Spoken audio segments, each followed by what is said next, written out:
Hello नमस्कार दोस्तों, स्वागत है आप सभी का स्टडी संग्राम के यूट्यूब चैनल पर। बिहार बीएड एंट्रेंस 2023 की जैसा कि प्रिपरेशन करवा रहे हैं, एग्जाम भी नजदीक आ चुका है, तो साइंस के वेटेज को देखते हुए आपको एक सिंगल क्लास साइंस की दी जा रही है जो मोस्ट इंपॉर्टेंट क्लास होगी। लगभग 150 क्वेश्चन होंगे और मोस्ट इंपॉर्टेंट प्रश्न वह हैं जो आपके एग्जाम में संभावित प्रश्न बन सकते हैं और पूछे जाएंगे। विज्ञान की एक क्लास देखना है, पूरा रिवाइज आप ले लीजिएगा, हर एक पॉइंट को नोट करते हुए चलेगा जो चीजें आपको नहीं आ रही। ब्रह्मांड में सबसे अधिक मात्रा में पाया जाने वाला तत्व कौन सा होता है? ऑक्सीजन, हीलियम या हाइड्रोजन या नाइट्रोजन? ब्रह्मांड की बात कर रहा है सर, ब्रह्मांड में सबसे अधिक मात्रा में क्या पाया जाएगा? तो ब्रह्मांड में क्या पाया जाएगा? हाइड्रोजन पाया जाएगा। अब हाइड्रोजन से एक प्रश्न बनता है कि सर भविष्य का ईंधन किसे कहा जाता है? तो भविष्य का ईंधन भी हाइड्रोजन को कहा जाता है। तो ब्रह्मांड में सबसे अधिक मात्रा में क्या पाया जाएगा? हाइड्रोजन पाया जाएगा। अगर यही पूछता कि मानव शरीर में सबसे ज्यादा क्या पाया जाएगा,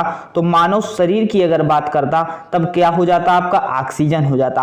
अगर यही बात करता कि वायुमंडल में सबसे अधिक क्या पाया जाएगा, तो वायुमंडल में सबसे अधिक नाइट्रोजन पाई जाती है। नेक्स्ट क्वेश्चन आपकी स्क्रीन पर है, परमाणु बम का विकास किसने किया था? काफी अच्छा प्रश्न है कि परमाणु बम का विकास किसने किया था?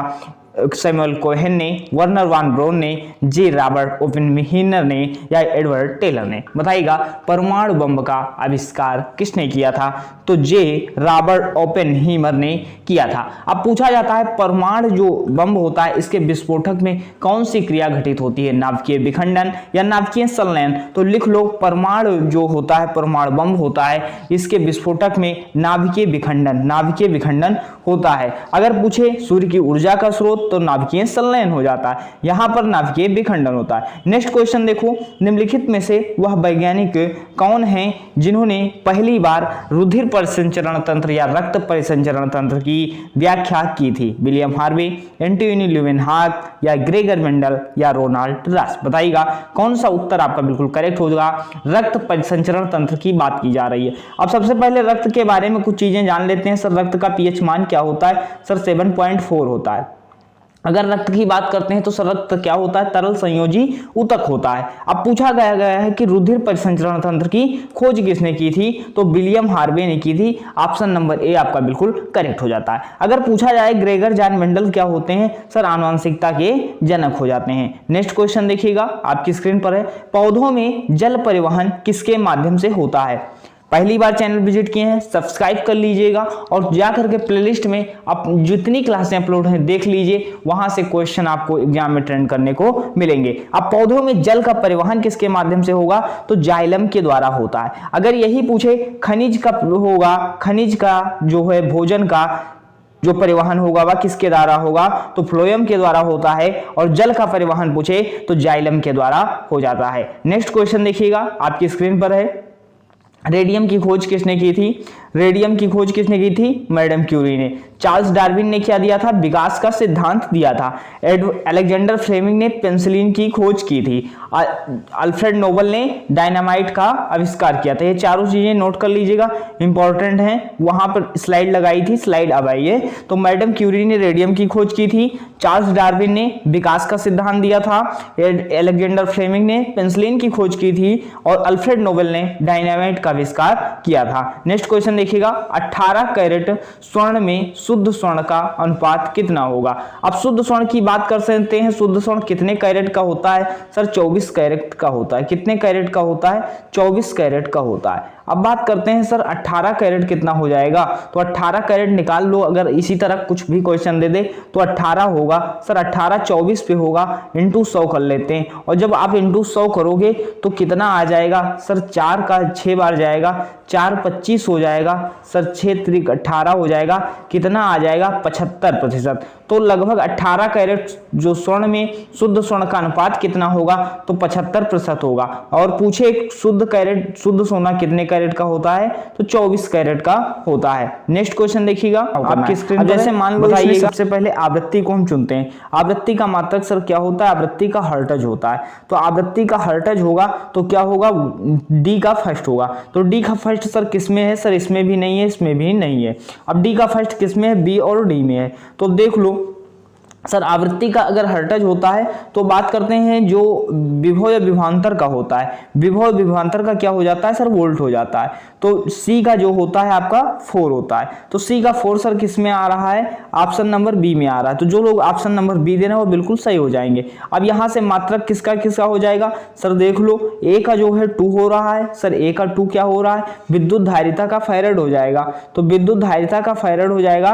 और आपका बी का 3rd हो रहा है, बी का 3rd चुंबकीय प्रेरण का क्या होता है, गॉस होता है, चुंबकीय प्रेरण का गॉस होता है। और आवृत्ति का हर्टज हो जाता है, विभव या विभवांतर का वोल्ट होता है। नेक्स्ट क्वेश्चन आपकी स्क्रीन पर है, देखिएगा। अब देख लो तरंग दैर्घ्य का, और नेक्स्ट देख लो तरंग दैर्घ्य का एंगस्ट्रॉम हो जाता है, चुंबकीय क्षेत्र का गॉस हो जाता है, लेंस की क्षमता का मात्रक डायोप्टर होता है, ऊष्मा का मात्रक जूल होता है। ये कुछ 4 और नोट कर लो, एग्जाम में प्रश्न पूछे जाने की संभावना है। कौन सी हरित गैस नहीं है, हरित गैस पूछा जा रहा है कि कौन सी सर नहीं होगी, मीथेन होगी, नाइट्रोजन होगी, कार्बन डाइऑक्साइड या नाइट्रस ऑक्साइड, बताइएगा हरित गैस कौन सी नहीं है। तो इसमें नाइट्रोजन जो आपकी होगी हरित गैस नहीं होगी, जबकि मीथेन, कार्बन डाइऑक्साइड और आपका नाइट्रस ऑक्साइड ये हरित गैस हो जाती हैं। पूछा जाता है सबसे भारी गैस कौन सी होती है सर, कार्बन डाइऑक्साइड हो जाती है। पूछा गया प्रश्न शुष्क बर्फ के नाम से जाना जाता है, तो ठोस कार्बन डाइऑक्साइड को जाना जाता है। नेक्स्ट क्वेश्चन देखिएगा, हाइड्रोफाइड किसे कहते हैं। हाइड्रोफाइड पूछा जा रहा है सर, किसे कहेंगे, एक जड़ रहित पौधे को कहेंगे, एक पौधीय रोग को कहेंगे, एक जलीय पौधे को कहेंगे, एक सामुद्रिक जानवरों को कहेंगे, बताइएगा हाइड्रोफाइड किसे कहते हैं। तो जलीय पौधे को कहते हैं। ऑप्शन नंबर सी बिल्कुल करेक्ट हो जाएगा। नेक्स्ट क्वेश्चन आपकी स्क्रीन पर है, जीरोफिथेलेमिया या रतौंधी एक जो है हीनता जन्य रोग है, किसकी कमी के कारण होता है। आपको यहाँ पे जो जीरोफिथेलेमिया दिख रहा है, कभी कभी रतौंधी भी पूछा जा सकता है, तो उत्तर एक ही होगा। तो क्या होगा, विटामिन बी होगा, विटामिन ए होगा, विटामिन डी होगा या विटामिन सी होगा। तो देख लो विटामिन सी, विटामिन ए जो होगा आपका बिल्कुल सही हो जाएगा। अब विटामिन ए का रासायनिक नाम पूछे, रेटिनॉल होता है। रोग पूछे रतौंधी या जीरोफिथेलेमिया हो जाएगा। नेक्स्ट क्वेश्चन आपके स्क्रीन पर है, बताइएगा परमाणु के न्यूक्लियस में पाए जाते हैं। अब न्यूक्लियस की बात करता है सर, नाभिक हो जाता है। तो सर नाभिक में क्या पाए जाएंगे, इलेक्ट्रॉन प्रोटॉन पाए जाएंगे, प्रोटॉन न्यूट्रॉन पाए जाएंगे, न्यूट्रॉन इलेक्ट्रॉन होंगे या न्यूट्रॉन या पॉजिट्रॉन होंगे। अब नाभिक की अगर बात करते हैं तो नाभिक में क्या होगा सर, प्रोटॉन और न्यूट्रॉन होते हैं। क्या होंगे, प्रोटॉन और न्यूट्रॉन होंगे, जबकि इलेक्ट्रॉन जो है गति किया करते हैं। तो आप यहाँ पर कौन सा उत्तर आपका सही हो जाएगा, तो प्रोटॉन और न्यूट्रॉन न्यूक्लियस में पाए जाते हैं। ऑप्शन नंबर बी बिल्कुल करेक्ट हो जाएगा। नेक्स्ट क्वेश्चन आपकी स्क्रीन पर है, विषाणु में होता है। वायरस की बात करता है कि सर विषाणु में होता है, क्या होता है, प्रोटीन और लिपिड होता है, कार्बोहाइड्रेट न्यूक्लिक एसिड होता है, न्यूक्लिक एसिड या प्रोटीन होता है, या लिपिड और कार्बोहाइड्रेट, बताइएगा कौन सा उत्तर आपका बिल्कुल सही हो जाएगा। तो न्यूक्लिक एसिड और प्रोटीन जो होता है यह विषाणु में होता है। ऑप्शन नंबर सी बिल्कुल करेक्ट हो जाएगा। नेक्स्ट क्वेश्चन देखिएगा, परासर्भ तरंगों की आवृत्ति कितनी होती। परासर्भ तरंगों की आवृत्ति पूछा जा रहा है सर, कितनी हो जाएगी, 200 हर्ट्ज से ऊपर होती है, 20,000 हर्ट्ज से ऊपर होती है, 20,000 हर्ट्ज से नीचे होती है, 2,000 हर्ट्ज से नीचे होती है। परासर्भ तरंगों की आवृत्ति पूछा जा रहा है आपसे, तो परासर्भ तरंगों की आवृत्ति क्या होगी, 20,000 हर्ट्ज से अधिक होगी। क्या होगी, 20,000 हर्ट्ज से अधिक होगी। ऑप्शन नंबर बी बिल्कुल करेक्ट हो जाएगा। नेक्स्ट क्वेश्चन देखिएगा आपकी स्क्रीन पर है, ये पूरी क्लास अगर आप देखते हैं तो आपको पूरा रिवाइज हो जाएगा, जो भी साइंस पढ़ रखा होगा और जो भी एग्जाम की दृष्टि से आपका सिलेबस है वह भी कंप्लीट हो जाएगा। अब ईईजी का प्रयोग किस कार्य का पता लगाने के लिए किया जाता है। अब ईईजी का फुल फॉर्म या तो पूछा जा सकता है और या तो पूछा जाएगा किस कार्य का प्रयोग पता लगाने के लिए किया जाता है, हृदय का, फुफ्फुस का, वृक्क का या मस्तिष्क का, बताइएगा। तो इसका फुल फॉर्म क्या होता है, इलेक्ट्रो इंसेफ्लोग्राफ, लिखना चाहें लिख लें, इंसेफ्लोग्राफ होता है। तो अब इंसेफ्लो की बात करता है तो सर ईईजी का संबंध क्या होगा, तो सर ईईजी का संबंध आपका मस्तिष्क से हो जाएगा। अगर यही ईसीजी पूछता तब दूसरी बात होती, अगर यहाँ पे ईईजी पूछे तब मस्तिष्क हो जाता। नेक्स्ट क्वेश्चन आपकी स्क्रीन पर है, ग्रीन हाउस प्रभाव वायुमंडल में किस गैस का स्तर बढ़ने से पैदा होता है। किस गैस का स्तर बढ़ने से पैदा होता है, carbon monoxide, carbon dioxide, nitrous oxide या sulphur dioxide. Greenhouse gas का प्रभाव जो पूछा जा रहा है कि वायुमंडल में कौन सी गैस बढ़ेगी जिससे होगा। तो बताइएगा तो कौन सी गैस होगी, कार्बन डाइऑक्साइड हो जाएगी। ऑप्शन नंबर बी आपका बिल्कुल करेक्ट हो जाएगा। अभी हमने बताया भी ठोस कार्बन डाइऑक्साइड के नाम से, शुष्क बर्फ के नाम से ठोस कार्बन डाइऑक्साइड को जाना जाता है। सबसे भारी गैस कौन सी होती है, कार्बन डाइऑक्साइड होती है। नेक्स्ट क्वेश्चन देखिएगा, न्यूट्रॉन की खोज किसने की थी। न्यूट्रॉन की खोज पूछा जा रहा है, न्यूटन ने की थी, बोर ने की थी, चैडविक ने की थी, रदरफोर्ड ने की थी। तो न्यूट्रॉन की खोज किसने की थी, चैडविक ने की थी। ऑप्शन नंबर सी बिल्कुल करेक्ट हो जाएगा। नेक्स्ट क्वेश्चन, चैनल पहली बार विजिट किए हैं तो जिन सभी का एग्जाम लगा हुआ है उनको बता दीजिए कि साइंस की पूरी क्लास अपलोड हो चुकी है, वह भी देख डालें। एग्जाम की दृष्टि से मोस्ट इंपॉर्टेंट है, जब पूरी क्लास आप देखेंगे तो आपको भी लग जाएगा कि हाँ कुछ कंटेंट क्लास में दिया गया है जो कि आपके प्रीवियस ईयर में भी पूछे जा चुके हैं और आपका सिलेबस के अनुसार है। अब सौर ऊर्जा का रूपांतरण रासायनिक ऊर्जा में होता है। सौर ऊर्जा का रूपांतरण रासायनिक ऊर्जा में होता है वाष्पोत्सर्जन के दौरान, प्रकाश संश्लेषण के दौरान, या परासरण के दौरान, या विसरण के दौरान। बताइएगा कौन सा उत्तर आपका बिल्कुल करेक्ट होगा। सौर ऊर्जा का रूपांतरण रासायनिक ऊर्जा में कैसे होता है, बताइएगा कौन सा इसमें उत्तर आपका बिल्कुल करेक्ट होना चाहिए। तो ये प्रकाश संश्लेषण होगा या विसरण होगा, बताइएगा। प्रकाश संश्लेषण के दौरान हो जाता है। ऑप्शन नंबर बी बिल्कुल करेक्ट हो जाएगा। नेक्स्ट क्वेश्चन आपकी स्क्रीन पर है, बताइएगा निम्नलिखित जोड़ों में से कौन सा सही नहीं है।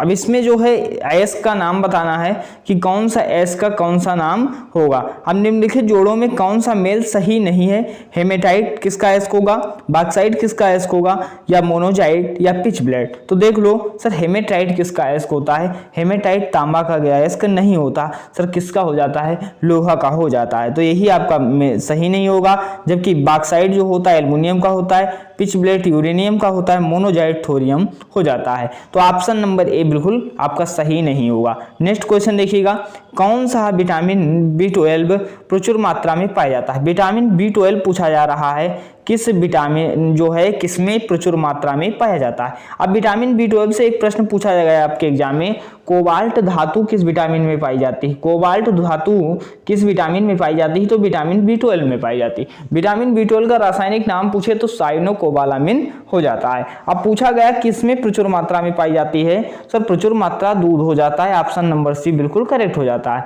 नेक्स्ट क्वेश्चन देखिएगा आपकी स्क्रीन पर है, संक्रामक रोग सार्स का पूर्ण नाम बताइएगा। संक्रामक रोग सार्स का पूर्ण नाम आपको बताना है। सर सार्स का पूर्ण नाम क्या हो जाएगा, तो देख लीजिएगा, syndrome associate with respiratory symptom हो जाएगा, या सर्व एक्यूट रेस्पिरेटरी सिंड्रोम होगा, या सर्व एस्थमेटिक रेस्पिरेटरी सिंड्रोम होगा। कौन सा उत्तर होगा बताइएगा। तो इसमें आपका ऑप्शन नंबर बी बिल्कुल करेक्ट हो जाएगा, सर्वर एक्यूट रेस्पिरेटरी सिंड्रोम होगा सार्स का full form. Option number B भी जो लोग उत्तर दे रहे हैं बिल्कुल करेक्ट हो जाएंगे। नेक्स्ट क्वेश्चन, ग्रेगर जानमेंडल संबंधित है। ग्रेगर जानमेंडल किससे संबंधित हो जाएंगे, उत्परिवर्तन का सिद्धांत प्रस्तुत करने से, आनुवंशिकता के नियम प्रस्तुत करने से, कोशिका सिद्धांत प्रस्तुत करने से, उपार्जित लक्षणों के सिद्धांत प्रस्तुत करने से। तो किससे होंगे ग्रेगर जानमेंडल संबंधित, तो आनुवंशिकता के नियम को प्रस्तुत करने से हो जाते हैं। पूछा जाता है आनुवंशिकता के जनक कौन है, तो ग्रेगर जानमेंडल हो जाते हैं। आनुवंशिकता नियम प्रस्तुत करने वाले कौन है, ग्रेगर जानमेंडल हो जाते हैं। नेक्स्ट क्वेश्चन, मनुष्य के लार में पाया जाने वाला एंजाइम है। मनुष्य के लार में पाया जाने वाला एंजाइम पूछा जा रहा है, पेप्सिन होगा, एमाइलेज होगा, या रेनिन होगा, या ट्रिप्सिन होगा। बताइएगा कौन सा उत्तर आपका बिल्कुल करेक्ट होगा। तो इसमें आपके क्या पाया जाता है, टाइलिन पाया जाता है, एमाइलेज पाया जाता है। तो एमाइलेज इसमें कौन सा उत्तर दिया गया, ऑप्शन नंबर बी बिल्कुल सही हो जाता है। इसमें टाइलिन भी होता तो वह भी सही हो जाता। नेक्स्ट क्वेश्चन आपकी स्क्रीन पर है, डेसिबल क्या है। डेसिबल एक संगीत वाद्य है, या शोर का तरंग दैर्घ्य है, या आपका संगीत का एक स्वर है, या ध्वनि के स्तर की एक माप है। तो डेसिबल क्या है आखिरकार, तो डेसिबल आपके ध्वनि स्तर की एक माप हो जाती है। ऑप्शन नंबर डी बिल्कुल करेक्ट हो जाएगा।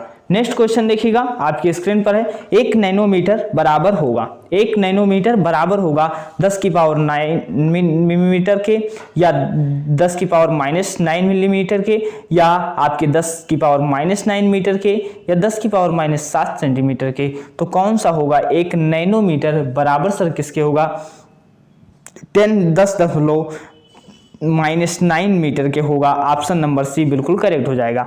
-9 10⁻⁹ मीटर के बराबर होगा नैनोमीटर। नेक्स्ट क्वेश्चन आपकी स्क्रीन पर है, रॉकेट का क्या तात्पर्य है? रॉकेट से क्या तात्पर्य है?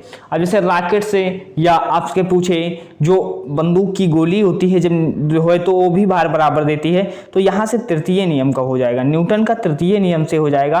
तो न्यूटन का तृतीय नियम क्या होता है सर? क्रिया प्रतिक्रिया का नियम हो जाता है। तो रॉकेट से क्या तात्पर्य होगा? न्यूटन का तृतीय नियम हो जाएगा। नेक्स्ट क्वेश्चन देखिएगा आपकी स्क्रीन पर है, सूर्य में ऊर्जा निरंतर सृजन का कारण क्या होता है? सूर्य में ऊर्जा या ऊर्जा का स्रोत निरंतर कारण क्या होता है? नाभिकीय संलयन, नाभिकीय विखंडन या विघटनाभिवेकता या कृत्रिम विघटनाभिवेकता। तो बताइएगा इसमें कौन सा उत्तर आपका होगा? सूर्य में ऊर्जा का निरंतर सृजन किसके कारण होता है? तो निरंतर सृजन किसके कारण होगा? नाभिकीय संलयन के कारण होगा। ऑप्शन नंबर ए बिल्कुल करेक्ट हो जाएगा। नेक्स्ट क्वेश्चन देखिएगा आपकी स्क्रीन पर है, लोहे का शुद्धतम रूप क्या होगा?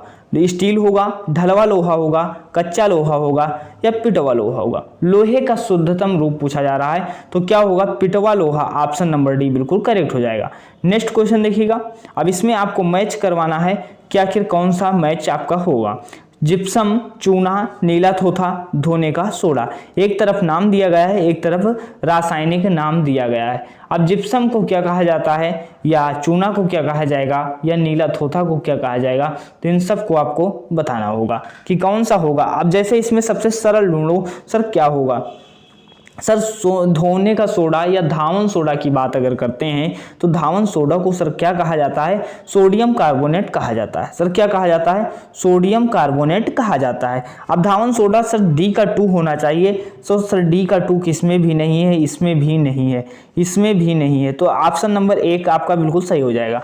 अब देखो 4 प्रश्न पूछे गए थे लेकिन उत्तर एक ही से निकल आया। तो कुछ अगर सरल चीजें भी मालूम हैं तो कठिन चीजें हो जाती हैं। तो अब इसमें देखिएगा धोने का सोडा का नाम क्या हो जाएगा? सोडियम कार्बोनेट होगा। तो अब नीला थोथा का क्या हो जाएगा? सर चूना का क्या हो जाएगा? अब तो सब लोग बता दोगे। सर बी का क्या हो जाएगा? 4 हो जाएगा। चूना का क्या होता है? सर कैल्शियम ऑक्साइड होता है। चूना का क्या होता है? सर कैल्शियम ऑक्साइड होता है। और सी की बात करते हैं सर नीला थोथा। नीला थोथा क्या होता है? कॉपर सल्फेट होता है। नीला थोथा क्या होता है? कॉपर सल्फेट होता है। और देखते हैं जो नीला थोथा आपका होगा वह कॉपर सल्फेट होगा। एक का थर्ड देख लो सर कैल्शियम सल्फेट क्या होता है? जिप्सम होता है। कैल्शियम सल्फेट की बात करते हैं जिप्सम हो जाता है। तो ये देख लो चारों मैच कर लो, ऑप्शन नंबर बी बिल्कुल करेक्ट हो जाएगा। नेक्स्ट क्वेश्चन आपकी स्क्रीन पर है, निम्नलिखित में से कौन सा जंतु स्तनधारी नहीं है? जंतु की बात की जा रहा है, सर कौन सा स्तनधारी नहीं? गाय होगा, शार्क होगा, चूहा होगा या चमगादड़ होगा?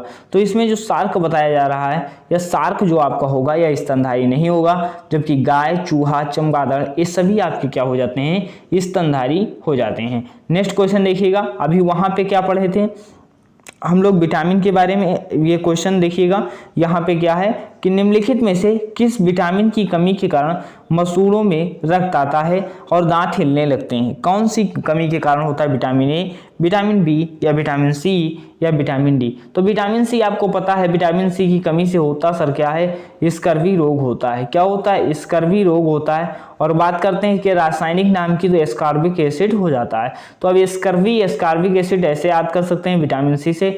और किसकी कमी के कारण मसूड़ों में रक्त आता है? तो विटामिन सी की कमी के कारण होता है। नेक्स्ट क्वेश्चन आपकी स्क्रीन पर है, ईसीजी की गतिविधियों को नापता है। अब ईसीजी, अब वहाँ पे ईईजी पूछा गया था, तो ईईजी किससे संबंधित था? मस्तिष्क से था। और यहाँ पे क्या पूछा जा रहा है? ईसीजी पूछा जा रहा है। तो सर ईसीजी जो किससे संबंधित होगा? तो इलेक्ट्रोकार्डियोग्राफ से होगा। और कार्डियो की बात करते हैं तो आपका क्या हो जाएगा? हृदय से संबंधित हो जाएगा। नेक्स्ट क्वेश्चन आपकी स्क्रीन पर है, बताइएगा गाजर का रंग नारंगी होता है क्योंकि वह मिट्टी में पैदा होता है। वह संपूर्ण पौधे नारंगी रंग का होता है, उस पर रोशनी नहीं पड़ती, उसमें कैरोटीन होते हैं। तो गाजर का रंग नारंगी होता है क्योंकि, बताइएगा इसमें कौन सा उत्तर आपका बिल्कुल करेक्ट होना चाहिए?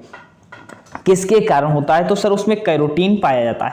विटामिन ए का भरपूर स्रोत माना जाता है, गाजर को ही माना जाता है। नेक्स्ट क्वेश्चन देखिएगा, ल्यूमेन है। ल्यूमेन आखिर क्या है? ज्योति तीव्रता का मात्रक, ज्योति फ्लक्स का मात्रक या चमक का मात्रक या प्रदीप घनत्व का मात्रक? तो ल्यूमेन आपका क्या हो जाएगा? ज्योति फ्लक्स का मात्रक आपका हो जाएगा। नेक्स्ट क्वेश्चन देखिएगा आपकी स्क्रीन पर है, काली मौत किसे कहते हैं? काली मौत किसे कहते हैं? मलेरिया को, एड्स को, कैंसर को या प्लेग को? काली मौत किसे कहा जाता है बताइएगा। कौन सा उत्तर आपका बिल्कुल करेक्ट होना चाहिए? तो काली मौत किसे कहेंगे? प्लेग को कहते हैं। ऑप्शन नंबर डी बिल्कुल करेक्ट हो जाएगा। नेक्स्ट क्वेश्चन देखिएगा, खट्टे दूध में पाया जाता है। अब दूध की बात करते हैं, दूध की शुद्धता किससे मापी जाती है? सर लैक्टोमीटर से मापी जाती है। अगर लैक्ट शब्द कहीं भी मिल जाए, लैक्ट शब्द अगर मिल जाए तो समझ लो लैक्ट इक्वल टू दूध, तो लैक्ट दूध से संबंधित होगा, चाहे कुछ भी पूछा जाए। अब देखो खट्टे दूध में चाहे पूछे, चाहे जिस दूध में पूछे, तो लैक्टिक एसिड पाया जाता है। ऑप्शन नंबर ए बिल्कुल करेक्ट हो जाएगा। नेक्स्ट क्वेश्चन आपकी स्क्रीन पर बताइएगा, पवन की गति को मापने वाला उपकरण है। पवन की गति को मापने वाला उपकरण कौन सा है? एनीमोमीटर, डीजोमीटर, अल्टीमीटर या क्रोनोमीटर? बताइएगा, उत्तर बताइएगा इसमें आपका कौन सा सही होगा। तो एनीमोमीटर आपका बिल्कुल करेक्ट हो जाएगा। पवन की गति मापी जाती है। नेक्स्ट क्वेश्चन आपकी स्क्रीन पर है, बताइएगा कृत्रिम वर्षा करने में कौन सा रासायनिक तत्व इस्तेमाल किया जाता है या रासायनिक तत्व को कहते हैं? तो भाई कृत्रिम वर्षा कराने वाले रासायनिक तत्व को क्या कहेंगे? रजत क्लोराइड या सिल्वर क्लोराइड या सिल्वर नाइट्राइड? सिल्वर को ही रजत कहा जाएगा, तो सिल्वर नाइट्रेट या सिल्वर आयोडाइड? बताइएगा कौन सा उत्तर आपका बिल्कुल करेक्ट होगा। तो कृत्रिम वर्षा की बात की जा रही है, तो यहाँ पे रजत आयोडाइड या रजत आयोडाइड कह सकते हैं या सिल्वर आयोडाइड कह सकते हैं। सिल्वर आयोडाइड आपका बिल्कुल सही हो जाएगा। ऑप्शन नंबर डी बिल्कुल करेक्ट हो जाएगा। नेक्स्ट क्वेश्चन आपकी स्क्रीन पर है, जन्म से पहले शिशु का लिंग किसके द्वारा सुनिश्चित होता है? जन्म के से पहले शिशु का लिंग किसके द्वारा सुनिश्चित होता है? माता के डिंब द्वारा, पिता के शुक्राणु द्वारा, ए बी दोनों, माता के पोषण द्वारा? तो जन्म के समय शिशु का लिंग निर्धारण जो होता है पिता के शुक्राणु द्वारा हो जाएगा। ऑप्शन नंबर बी बिल्कुल करेक्ट हो जाएगा। नेक्स्ट क्वेश्चन आपकी स्क्रीन पर देखिएगा, सुमेलित फर्स्ट को सुमेलित सेकंड से मैच करना है। इंजन, सितार, माइक्रोफोन और मोटर, इनका आखिर कार्य क्या होता है? तो इंजन को देखना है, ध्वनि ऊर्जा से विद्युत ऊर्जा होगा, वैद्युत ऊर्जा से यांत्रिक ऊर्जा होगा, ऊष्मा ऊर्जा से यांत्रिक ऊर्जा होगा या यांत्रिक ऊर्जा से ध्वनि ऊर्जा होगा? तो इंजन की बात करते हैं सर, क्या होगा? ऊष्मा ऊर्जा से यांत्रिक ऊर्जा। ऑप्शन नंबर थर्ड आपका ए का थर्ड सही हो जाएगा। सर ए का थर्ड किसमें है? इसमें भी नहीं है, इसमें भी नहीं है। ऑप्शन नंबर बी बिल्कुल करेक्ट हो जाएगा। अब बात करते हैं सर सितार की बात करते हैं। सर सितार क्या होगा? तो आप बी का देख लीजिए, बी का 4 हो जाएगा, यांत्रिक ऊर्जा को ध्वनि ऊर्जा में। सितार की बात करते हैं सर यांत्रिक ऊर्जा को ध्वनि ऊर्जा में। सी की बात करते हैं, सी का फर्स्ट होता है ध्वनि ऊर्जा को विद्युत ऊर्जा में, माइक्रोफोन बदलता है। और मोटर की बात करते हैं सर, मोटर क्या हो जाएगा? वैद्युत ऊर्जा को यांत्रिक ऊर्जा में। ऐसे देख लो, यहाँ पर देख लो, बिल्कुल क्लियर हो जाएगा। सर इंजन क्या करता है? इंजन की बात करते हैं सर, इंजन जो होता है आपका ऊष्मा ऊर्जा को यांत्रिक ऊर्जा में करता है, या और सितार जो होता है यांत्रिक ऊर्जा को ध्वनि ऊर्जा में बदलता है, माइक्रोफोन ध्वनि ऊर्जा को विद्युत ऊर्जा में, मोटर जो है विद्युत ऊर्जा को यांत्रिक ऊर्जा में बदलता है। नेक्स्ट क्वेश्चन देखिएगा, मोस्ट इंपॉर्टेंट क्वेश्चन है। एक क्वेश्चन में 4 चीजें बताई जा रही, चारों एग्जाम की दृष्टि से आपकी इंपॉर्टेंट है। अब वायु की सापेक्ष आर्द्रता का मापन किसके द्वारा किया जाता है? किस उपकरण के द्वारा किया जाता है? अब सापेक्षिक आर्द्रता की बात करता है अगर, तो हाइड्रोमीटर होगा या हाइग्रोमीटर होगा, लैक्टोमीटर होगा। अगर दूध की बात करते हैं तो अभी हमने बताया कहीं दूध शब्द लिखा भी मिल जाए तो लैक्टोज समझ लो या लैक्टोमीटर, तो बिल्कुल सही हो जाएगा। लैक्टोज शर्करा वहां पे होगी। लेकिन यहाँ पे पूछा गया आर्द्रता का मापन किससे होगा? तो हाइग्रोमीटर हो जाएगा। ऑप्शन नंबर भी बिल्कुल करेक्ट हो जाएगा। नेक्स्ट क्वेश्चन देखते हैं आपकी स्क्रीन पर, तारों के टिमटिमाने का कारण क्या होगा? प्रकाश का परिक्षेपण होगा, या आपका पूर्ण आंतरिक परावर्तन होगा, या वायुमंडलीय परिवर्तन होगा, या वायुमंडलीय अपवर्तन होगा? बताइएगा कौन सा उत्तर आपका बिल्कुल करेक्ट होगा। तो यहाँ पे प्रकाश का अपवर्तन होना चाहिए ऑप्शन में, या तो यहाँ पे दिया क्या गया है प्रकाश का अपवर्तन की जगह यहाँ पे लगा लीजिएगा वायुमंडलीय अपवर्तन। तो तारों के टिमटिमाने का कारण क्या होगा? वायुमंडलीय अपवर्तन होगा। ऑप्शन नंबर डी बिल्कुल करेक्ट हो जाएगा। नेक्स्ट क्वेश्चन देखिएगा, प्रतिरोध का मात्रक है। प्रतिरोध का क्या मात्रक है? ओम है, हेनरी है, एम्पेयर है या कूलाम है? बताइएगा। प्रतिरोध का मात्रक पूछा जा रहा है, तो प्रतिरोध का मात्रक क्या हो जाएगा? ओम हो जाएगा। ऑप्शन नंबर ए बिल्कुल करेक्ट। नेक्स्ट क्वेश्चन देखिएगा, इसमें विटामिन को जो है रोग से कमी से मिलाना था, जिनकी कमी से होने वाले रोगों। बेरी किस विटामिन की कमी के कारण होगा? रिकेट्स किस विटामिन की कमी के कारण होगा? पेलाग्रा किस विटामिन की कमी के कारण होगा? स्कर्वी किस विटामिन की कमी के कारण होगा? अब देख लीजिए इसमें आखिर क्या होगा। तो विटामिन सी के बारे में बता रखा है सर, विटामिन सी की कमी से क्या होता है सर स्कर्वी होता है। सर बेरी बेरी किसके कारण होता है, विटामिन बी की कमी से बेरी बेरी होता है। रिकेट्स किसके कारण होता है सर, विटामिन डी की कमी से रिकेट्स होता है। पेलग्रा की बात करते हैं सर, विटामिन B3 के हो जाएगा। तो यहाँ पर आप देख लीजिए, मैच कर लीजिए सर क्या हो जाएगा। सर ए का 4 होता है। सर ए का 4 किस में है सर, इसमें है और इसमें है। बात करते हैं सर बी का, तो बी का सर क्या हो जाएगा, थर्ड हो जाएगा। सर बी का थर्ड भी आ रहा है। सर बात करते हैं सी का, तो सी प्लेग्रा जो किसके कारण होगा, सी का फर्स्ट। सी का फर्स्ट किस में आएगा सर, 4 में आएगा। किस में आएगा, 4 में आएगा। तो यहाँ पर 4 सही होना चाहिए। तो डी का क्या हो जाएगा सर, डी का 2 हो जाएगा। विटामिन सी जो है स्कर्वी, विटामिन सी से स्कर्वी होगा। तो यहाँ पर ऑप्शन नंबर डी बिल्कुल करेक्ट हो जाएगा। नेक्स्ट क्वेश्चन देखते हैं, आपकी स्क्रीन पर है, मनुष्य की ध्वनि सामान्य अथवा अधिकतम सीमा कितनी होती है। मनुष्य की ध्वनि की सामान्य सीमा कितनी होगी और अधिकतम सीमा पूछा जा रहा है सर कितनी होगी, बताइएगा इसमें कौन सा उत्तर होगा। तो मनुष्य की जो है सामान्य सीमा 60 होती है, अधिकतम सीमा 80 डेसिबल तक हो सकती है। नेक्स्ट क्वेश्चन देखिएगा, ध्वनि नहीं गुजर सकती। ध्वनि किसमें नहीं गुजर सकती, निर्वात में, वायु से या स्टील से या जल से, बताइएगा ध्वनि किससे नहीं गुजर सकती। तो ध्वनि निर्वात से नहीं गुजर सकती। ऑप्शन नंबर ए बिल्कुल करेक्ट हो जाएगा। नेक्स्ट क्वेश्चन देखिएगा, आपकी स्क्रीन पर है, निम्नलिखित में से रासायनिक अभिक्रिया नहीं है। तो रासायनिक अभिक्रिया कौन सी नहीं होगी, कोयले का जलना, पानी का भाप बदलना, या भोजन का पकाना, या आपका कागज का जलना, बताइएगा इसमें कौन सा उत्तर आपका बिल्कुल करेक्ट होगा। तो रासायनिक अभिक्रिया क्या होगा कि जैसे कोई चीज है अगर उसे पुनः दोबारा आप उसी रूप में नहीं ला सकते तो क्या होगा, रासायनिक अभिक्रिया होगा। जैसे अगर पानी का भाप बना तो उसको क्या है, पानी बनाया जा सकता, तो पानी का भाप बदलना क्या होगा, भौतिक प्रक्रिया होगा। जबकि कोयले का जलना, भोजन का पकना, कागज का जलना, ये सभी क्या होंगे, ये आपके रासायनिक प्रक्रिया हो जाएंगे। नेक्स्ट क्वेश्चन, सोडियम बाइकार्बोनेट का वाणिज्यिक नाम क्या है। सोडियम बाइकार्बोनेट की बात कर रहा है सर, वाणिज्यिक नाम इसका क्या हो जाएगा, बताइएगा। अभी सोडियम वहां पर हमने पढ़ा था धावन सोडा, अब यहाँ पे सोडियम बाइकार्बोनेट की बात कर रहा है सर, यहाँ पर कौन सा उत्तर आपका होना चाहिए। तो बेकिंग सोडा होगा, या ब्लीचिंग पाउडर होगा, या वॉशिंग पाउडर होगा। वॉशिंग पाउडर की बात करते हैं, धावन सोडा की बात करते हैं, तो सोडियम कार्बोनेट हमने पढ़ रखा है, और सोडियम बाइकार्बोनेट की बात करेंगे तो बेकिंग सोडा हो जाएगा। ऑप्शन नंबर डी बिल्कुल करेक्ट हो जाएगा। नेक्स्ट क्वेश्चन देखिएगा, लाफिंग गैस का रासायनिक नाम क्या है। Nitrous oxide, nitrogen pentoxide, nitric oxide, या नाइट्रोजन डाइऑक्साइड। लाफिंग गैस का नाम पूछा जा रहा है सर, क्या होगा, तो N2O होगा, नाइट्रस ऑक्साइड हो जाएगा। क्या हो जाएगा, नाइट्रस ऑक्साइड। आपका ऑप्शन नंबर ए बिल्कुल करेक्ट हो जाएगा। नेक्स्ट क्वेश्चन आपकी स्क्रीन पर है, बताइएगा इसमें क्रांतियां पूछी गई हैं कि कौन सी क्रांति किससे संबंधित है। हरित क्रांति का संबंध कृषि विकास से, कौन सा सुमेलित नहीं है पूछा गया है। तो सुमेलित नहीं, हरित क्रांति का संबंध कृषि विकास से, नीली क्रांति का संबंध सर मत्स्य क्रांति से, ऑपरेशन फ्लड सिंचाई से, या श्वेत क्रांति दुग्ध उत्पादन से। तो इसमें गलत कौन सा हो जाएगा सर, ये जो ऑपरेशन फ्लड होगा यह आपका गलत हो जाएगा। सर हरित क्रांति का संबंध कृषि विकास से हो जाएगा, नीली क्रांति का संबंध मत्स्य विकास से हो जाएगा, श्वेत क्रांति का संबंध दुग्ध उत्पादन से हो जाएगा, जबकि ऑपरेशन फ्लड भी आपका दुग्ध उत्पादन से संबंधित हो जाता है। नेक्स्ट क्वेश्चन, एडवर्ड जेनर किस बीमारी से जुड़े हुए हैं। एडवर्ड जेनर की बात कर रहा है सर, किसकी बीमारी से जुड़े हुए हैं, लकवा, विसूजक, या आंत्रज्वर, या चेचक। तो एडवर्ड जेनर की बात कर रहा है सर, किससे हो जाएंगे, चेचक से हो जाएंगे। ऑप्शन नंबर ए डी बिल्कुल करेक्ट हो जाएगा। नेक्स्ट क्वेश्चन आपकी स्क्रीन पर है, बताइएगा, काफी अच्छा प्रश्न होना चाहिए। अब यहाँ क्रांतियों से प्रश्न अभी हमने बताया, तो उसमें और इंपॉर्टेंट कुछ क्रांतियां देख लो। हरित क्रांति का संबंध किससे होगा, फसल उत्पादन से। श्वेत क्रांति का संबंध किससे होगा, दुग्ध उत्पादन से। पीली क्रांति का संबंध तिलहन से।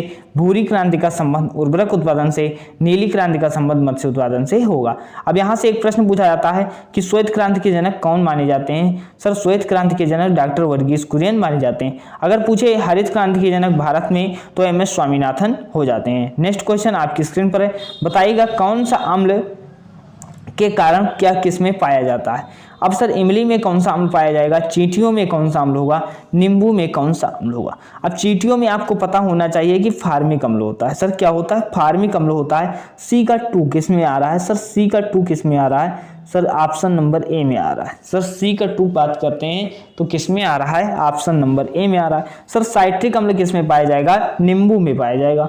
साइट्रिक अम्ल नींबू में पाया जाएगा।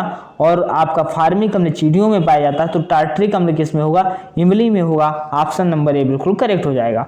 नेक्स्ट क्वेश्चन देखिएगा आपकी स्क्रीन पर है, निम्नलिखित में से वह अंतःस्रावी ग्रंथि कौन सी है जिसे मास्टर ग्रंथि के नाम से जाना जाता है। अब मास्टर ग्रंथि पूछा जा रहा है, सर मास्टर ग्रंथि के नाम से किसे जाना जाएगा। काफी अच्छा प्रश्न है और एग्जाम में प्रश्न बन भी चुका है। तो मास्टर ग्रंथि के नाम से पीयूष ग्रंथि को जाना जाता है। ऑप्शन नंबर सी बिल्कुल करेक्ट हो जाएगा।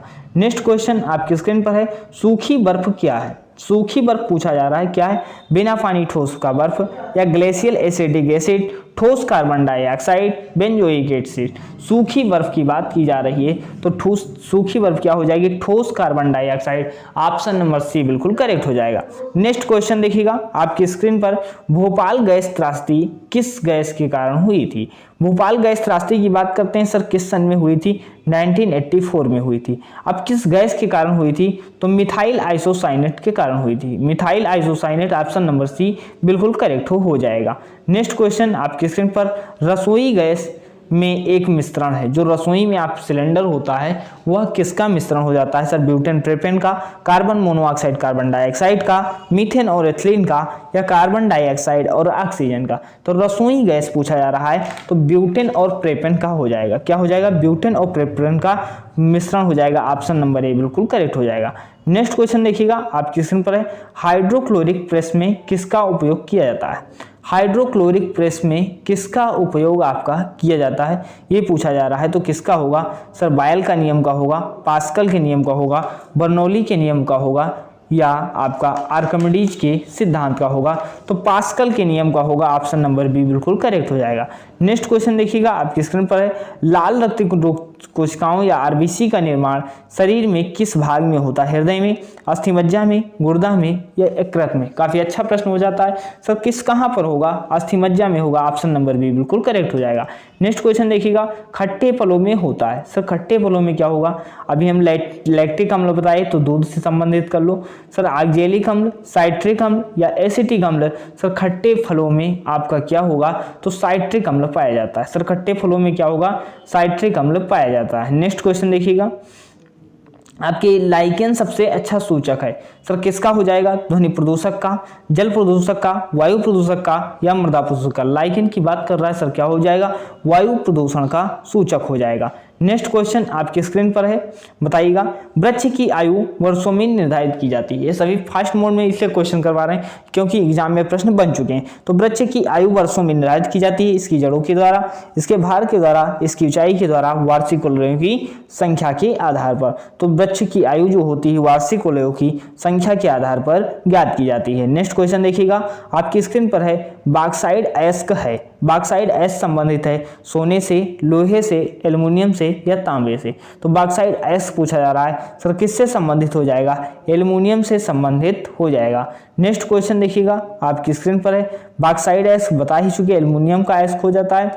रोगियों को देखने के लिए दंत चिकित्सक जो हैं किस दर्पण का प्रयोग करते हैं। अब दंत चिकित्सक किसका प्रयोग करेंगे, अवतल का, उत्तल का, या समतल का, या ए बी दोनों का। बताइएगा कौन सा होगा। तो अवतल दर्पण को अभिसारी दर्पण के नाम से भी जाना जाता है। अब नाक कान जो है, नाक कान या दांत के डॉक्टर किसका प्रयोग करेंगे सर, अवतल दर्पण का प्रयोग करेंगे। कौन सा उत्तर होगा, ऑप्शन नंबर ए बिल्कुल करेक्ट हो जाएगा। नेक्स्ट क्वेश्चन देखिएगा, कुछ इंपॉर्टेंट क्वेश्चन थे, इससे पहले और क्लासें हो चुकी हैं, नहीं देखा, इस साइंस की कंप्लीट वीडियो था जो आपको इंपॉर्टेंट क्वेश्चन का कलेक्शन था, जो आपके एग्जाम में अगर आते हैं क्वेश्चन तो यहीं से अगर आते हैं तो आप करके आएंगे। 1 से 2 बार क्लास को रिवाइज कर लेना, कम समय में ज़्यादा क्वेश्चन देने का प्रयास किया गया। तो अभी तक यहीं तक, मिलते हैं नेक्स्ट वीडियो में, धन्यवाद।